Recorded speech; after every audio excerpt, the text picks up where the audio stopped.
Apart from the maniac, who shall henceforth be called Seven Fingers, the long drive from Korikod to Alapi was beautifully scenic, lush and green with palm trees of all descriptions. But the most astounding thing to us was the plethora of places of worship. You couldn't drive for more than 2 minutes without happening upon another church or temple or mosque. There were throngs of them. Even amongst all those deities, we were nervous wrecks by the time we eventually arrived in Alapi. Our driver was lucky that we left him with just enough fingers so that he could drive himself home. Seeing our houseboat for the first time was a little like a fairy tale. I was immediately enchanted by her, but unfortunately, it did take Ed and I several hours of serenity and pampering by Prasanth and Rejimon before we were finally ready to calm down. After lunch, we stopped at a fish market on the banks of the canal. Reji, our chef, wanted to advise us which yummy goodies to buy for the delicious meals he was getting ready to prepare over the next few days. Just look at these prawns.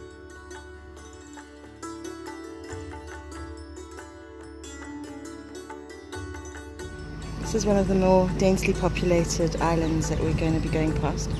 Most of them are man-made and they have been here for over 100 years.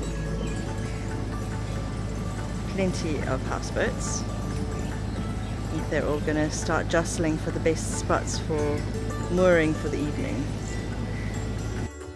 Reji kept on feeding us. Tea, snacks, dinner. Just carried on and it was all so delicious. Beautiful fish curries and prawns and it was just yummy. And then it was time for a repose. Mosquito nets up, rest.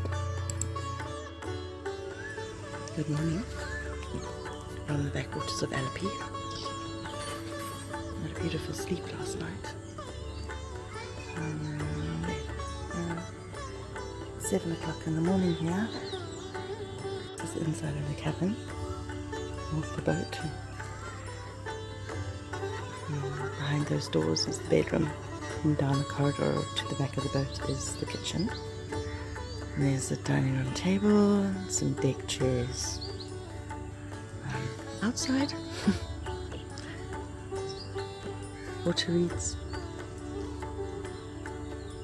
a little bed in the front, I suppose, captain's chair, and the boat, the view. Tuesday, 6th of March, and today just happens to be the anniversary of my birth. 2 years ago we were in India on the 6th of March as well, and I spent my entire birthday on an extremely uncomfortable, really crappy, completely overly long delayed shithole of a train. I'm happy to report that this birthday is going a lot better, because last night we got on a houseboat in a town called Alapi, and we spent the night here, and we've been cruising around all day, and we have another 3 nights of this. And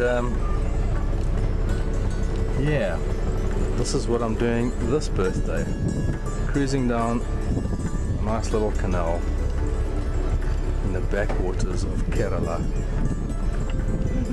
with the sun rising,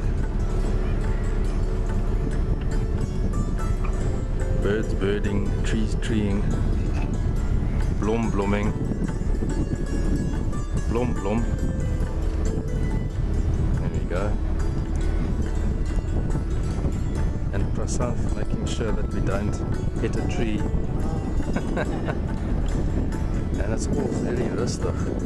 The fans are fanning because it is like, you can't even imagine how hot it is in this place. It's just like stupidly hot. This afternoon is actually nice and cool. There's a bit of a breeze blowing, but it is stinking hot. Good job. It's like all very, very, very relaxed. Oh yes, the ubiquitous washing. which seems to follow us around. Generally the days consist of waking up and then being fed a very nice breakfast and then cruising around for a couple of hours and then getting to a little village and getting out and maybe doing some shopping, or in my wife's case a lot of shopping, while I sit around sweating and waiting for her. And then you get back on the boat and you cruise a bit longer, and then you get fed even more food.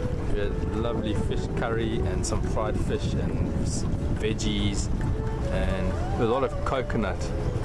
I do everything with coconut here. It's really lekker. And we've got a fantastic cook on the boat, Reji,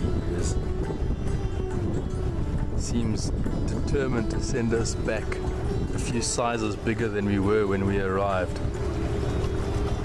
So I'm happy to report that unlike the previous birthday in India, this one is going pretty much according to plan. We found a lovely place to moor for the night, away from the madding crowd. We were fed more delicious Kerala dishes by Reji that evening. This is the morning of the 7th of March. This is the situation this very morning. I'm standing on our boat, looking out on the river, and as you can hear, it's pretty quiet and peaceful out here. The MO, as far as mooring for the night, is to, normally you pull up to a house, the skipper gives 100 rupees for electricity or whatever. They need a normal feed to power the AC, which us Vitos definitely need if we are going to have even a moment's sleep. Last night was a bit of an exception because we were deliberately trying to get away from the other boats, because what's the point of being in a houseboat if you're surrounded by bloody tourists? So as you can see, we managed to give them the slip because there's absolute bugger all around here. It's fantastic.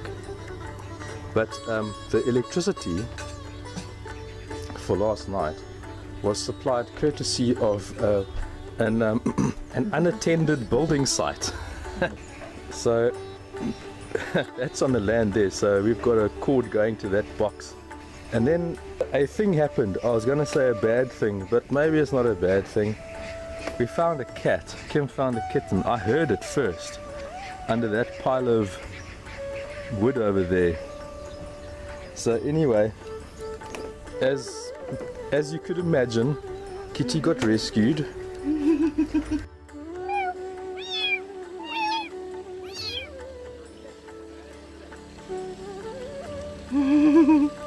Oh my word.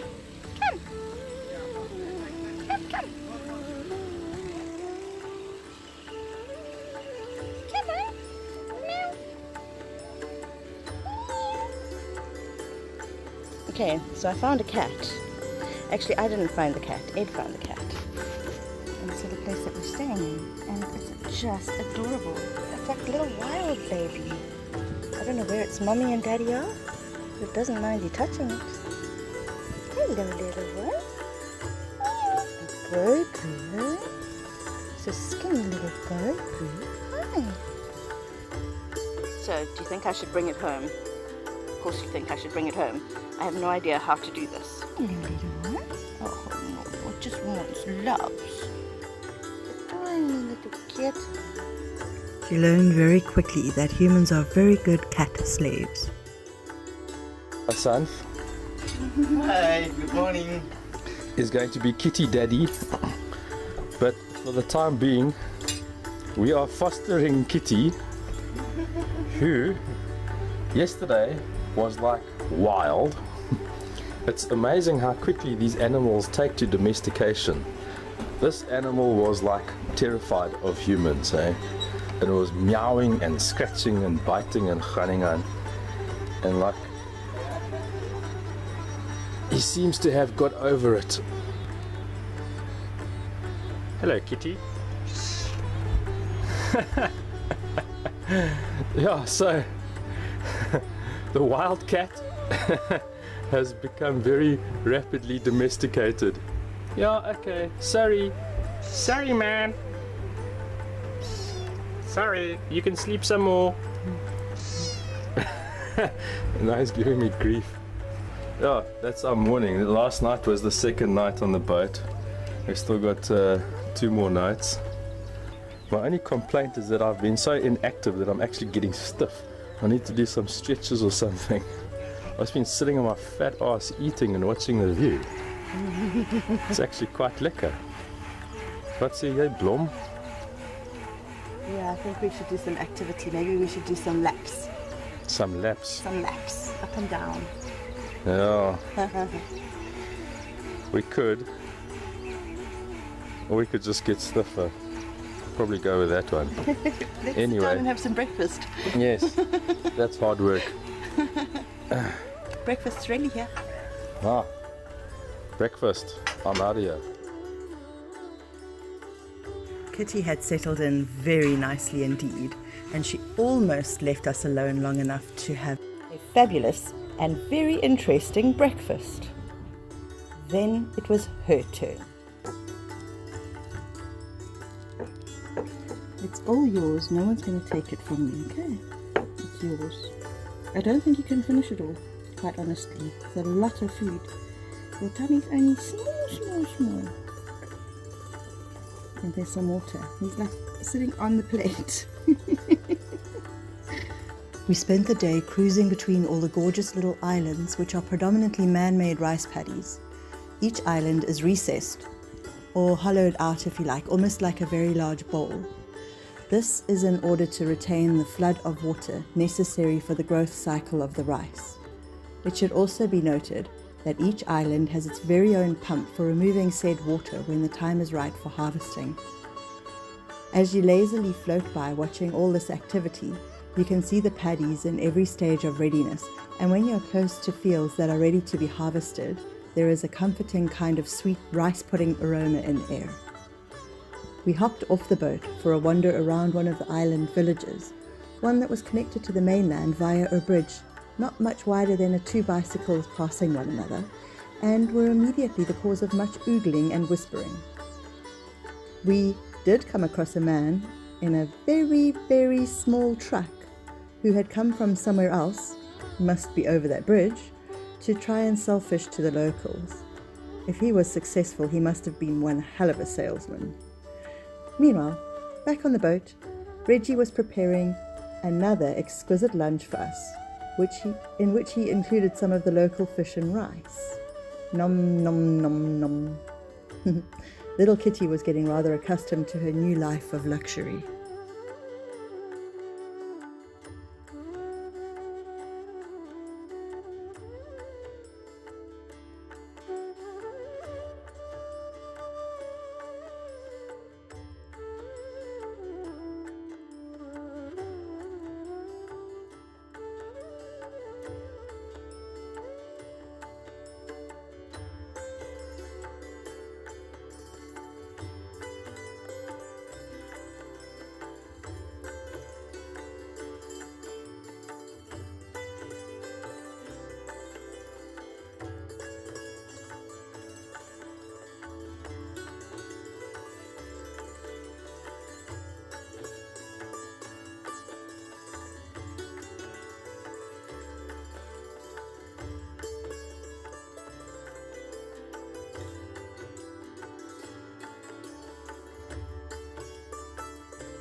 The last morning on the boat was taken up by breakfast and a quick cruise back to the mooring and a trip to the vet with Lucky Cat. The vet being of the very agricultural variety who thought it quite strange that somebody would bother bringing a cat in for a checkup. But nonetheless, she was pronounced alive and well. and given an injection which she didn't appreciate much, and promptly bit Kim with squirting blood splattering all over the vet's room.